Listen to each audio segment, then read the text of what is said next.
Andrew Carruthers here, Education Director for Sam Villa. Today we want to talk about the difference between a horizontal layering pattern and a vertical layering pattern. The main difference is how the weight is distributed and how visual the cutting line itself is. So two things here. Let's take a typical, what we call either a square layer or a flat layer. A lot of times when we do this type of layer, we take a vertical section. We'll elevate that section straight up towards the ceiling where all the strands of hair are 90 degrees vertical, and we'll cut, which will create more of a flat line. When that falls, it tends to have a little softer edge to it and not as much weight to it.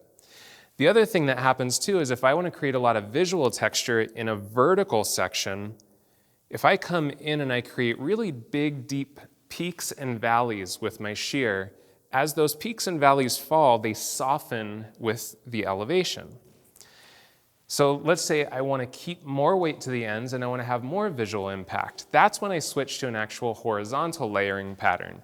So we can do the exact same thing that we would have done with a vertical section, same elevation, same over direction, except now we're taking it in more of a horizontal section. With that horizontal section, I'll elevate the hair. Same thing, 90 degrees vertical, straight up towards that ceiling.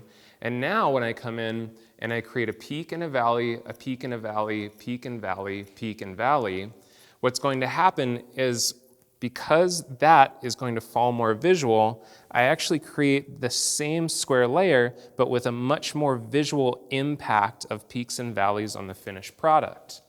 So that's the main difference between doing a technique on a vertical section versus a horizontal section.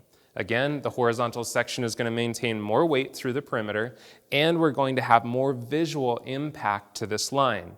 Now, one thing I will caution you on, if you put straight heavy lines in on a horizontal line, what do you think you're going to get here? Very heavy straight lines. So if that's your end result you're looking for, great. If not, maybe then you're looking to go to more of a vertical pattern. So we hope that helps you decide and also encourages you to look at a new way to approach the things that you're already doing.